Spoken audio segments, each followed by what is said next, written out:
Cette semaine, dans Afrique, nous nous rendons dans les Alpes, où les migrants africains effectuent un long et périlleux voyage vers la France. Nous rencontrons des pêcheurs de République centrafricaine qui ont fui la torture des milices vers les îles temporaires du fleuve Ubangui.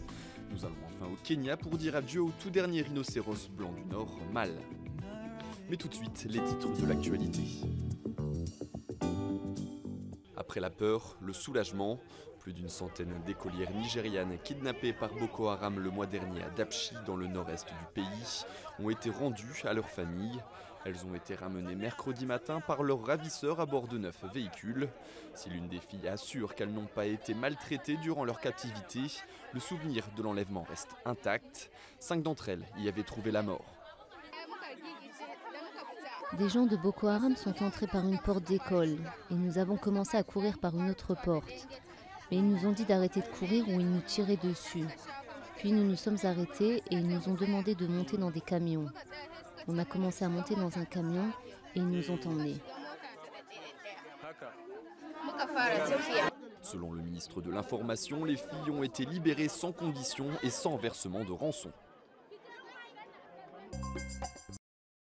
Un 21 mars historique à Kigali. 44 pays ont signé un accord de création de la zone de libre-échange continentale africaine. Il vise à supprimer les barrières douanières sur le continent. Le Nigeria est le seul ténor à ne pas approuver sa signature.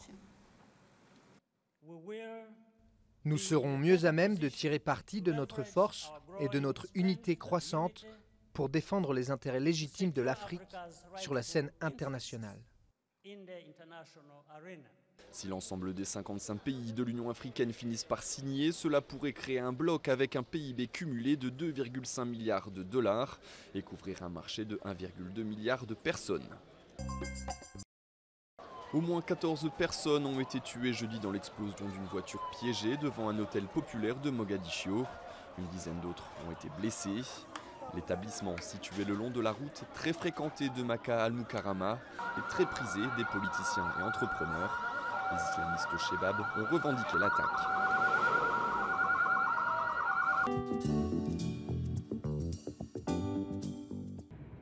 Elie connaît cette route de montagne par cœur. Plusieurs fois par semaine, il part de Briançon direction le col de Montgenèvre entre la France et l'Italie pour porter secours à des migrants africains après leur traversée des Alpes, dernière étape d'un long exil. On ne peut pas rester les bras croisés dans son canapé et le minimum c'est de les aider quoi. À cette saison, les températures peuvent atteindre moins 20 degrés. Avec d'autres bénévoles, l'étudiant de 19 ans part à la rencontre de ces femmes et de ces hommes pour les emmener à Briançon et leur proposer un hébergement et un repas chaud. On va continuer sur la piste et puis on va peut-être les retrouver parce que là on est au début, on est juste au-dessus du lac là. Mais depuis plusieurs semaines, des passeurs tirent profit de la détresse des clandestins en leur faisant miroiter un passage en France contre une grosse somme d'argent. Leur méthode, leur fournir les téléphones de soi-disant amis à appeler à leur arrivée à la frontière pour organiser la suite du voyage. Mais ces amis sont en fait les bénévoles français dont ils se sont procurés les numéros et qui se retrouvent alors bien malgré eux utilisés dans ce business lucratif. On ne veut pas être complice de ce réseau-là, de ce trafic qui est complètement malhonnête. Donc depuis quelques jours, là, on ne répond plus au téléphone. Voilà. Et donc malheureusement, ça met en difficulté un peu plus les migrants, puisqu'ils doivent se débrouiller encore plus par eux-mêmes. Soudain surgit un petit groupe de migrants arrivés par la montagne. Vous faites gaffe, ça glisse là. Abandonnés par leurs passeurs côté italien, ils ont traversé la frontière à pied. Je cherche juste à savoir si vous avez payé cher pour venir ici ou pas. Non, il n'a pas payé. Tu es sûr que vous n'avez pas payé cher? Impossible de connaître la vérité, mais qu'importe, ces exilés seront conduits au chaud à Briançon, dans ce local géré par des habitants. Là encore, l'ambiance est tendue. L'un de ces hommes admet finalement avoir payé 200 € à une filière pour traverser les Alpes, puis un autre, confirmant les craintes des bénévoles, dépassés par la situation. Arrivé à Briançon avec son fils de 8 ans, ce Camerounais a accepté de raconter sa rencontre avec ces trafiquants d'êtres humains à la gare de Turin. Je sais que tu l'as payé pour nous traverser. J'ai payé 250 €, moi et mon fils. Il nous a dit que dès qu'il a payé son ami à la voiture, Il va nous amener à la frontière. C'est les Landak, quoi. Ils prennent de l'argent aux gens, c'est les Landak. Les passeurs peuvent demander jusqu'à 350 €. Ils dépouillent également les migrants de leurs affaires et de leurs bijoux, notamment les femmes, plus vulnérables. Un nouveau mode opératoire pour ces trafiquants d'êtres humains qui s'ajoutent au réseau déjà connu par la police. Depuis l'an dernier, le nombre d'arrestations de passeurs a explosé dans la région. En 2017, on a eu 30 passeurs d'interpellés et 5 ou 6 en 2016, je crois. En tout, voilà. Donc, certains condamnés, d'autres qui sont dans des procédures encore en cours.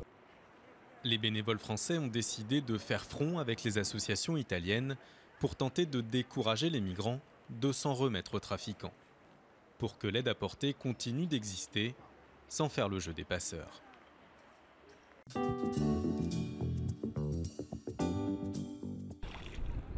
Comme chaque jour, Mathias s'installe sur sa pirogue pour arpenter le fleuve Ubangui à la recherche de poissons. Mais depuis décembre, il ne pêche plus dans la zone qu'il connaissait. Il a dû fuir à Bagobolong 2, 300 km en aval du fleuve, pour éviter les harcèlements des Anti-Balaka, une milice de la sous-préfecture de Satéma, dirigée par un certain Joseph Korogo. Comme lui, ils sont près de 500 à s'être installés dans des huttes de fortune, sur les îlots qui font face au village.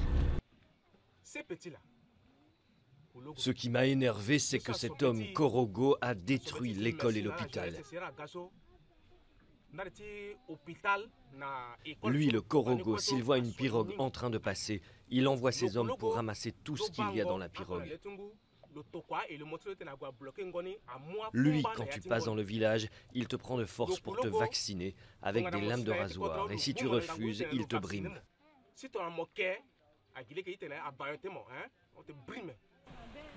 Vaccination, un terme qui désigne une cérémonie faite de scarification au rasoir et d'inhalation de chanvre, censé rendre le sujet imperméable aux balles.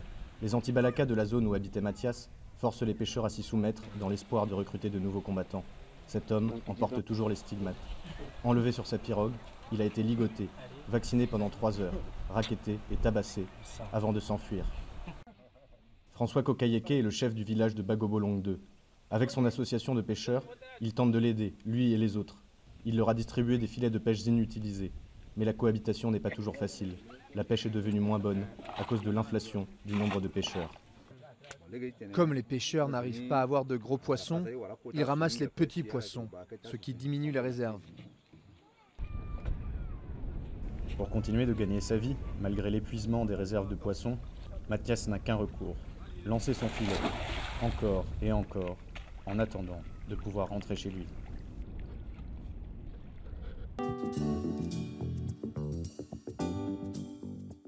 C'est ici qu'il vivait. Soudan, le dernier rhinocéros blanc mâle du Nord, est mort à l'âge de 45 ans à Olpejeta, une réserve kenyane à 200 km au nord de Nairobi. La mort de Soudan montre très clairement que si nous ne prenons pas soin de ce que nous avons, nous allons le perdre et perdre d'autres espèces en danger. Soudan était malade depuis quelques mois. Son état de santé s'est dégradé ces dernières semaines, ses muscles et ses os étant notamment affectés par le vieillissement. Les vétérinaires ont pris la douloureuse décision de l'euthanasier. La mort de Soudan montre très clairement que si nous ne prenons pas soin de ce que nous avons, nous allons le perdre et perdre d'autres espèces en danger. Quand Soudan est né en 1973 dans l'actuel Soudan du Sud, il y avait encore 700 rhinocéros blancs du Nord. À sa mort, il ne reste que 2 femelles en vie, incapables de se reproduire. Seules des avancées de la science pourraient sauver cette sous-espèce de l'extinction. Des dizaines de milliers de personnes se sont réunies samedi 17 mars dans les rues du Cap pour le carnaval annuel. Un événement qui a regroupé 1500 artistes éparpillés dans 27 zones de la ville. Au Cap, toujours la 15e édition de la course cycliste Cap Epic a démarré dimanche dernier. Une centaine de coureurs se sont présentés sur la ligne de départ, prêts à parcourir les 658 km à travers les paysages de montagne de la région.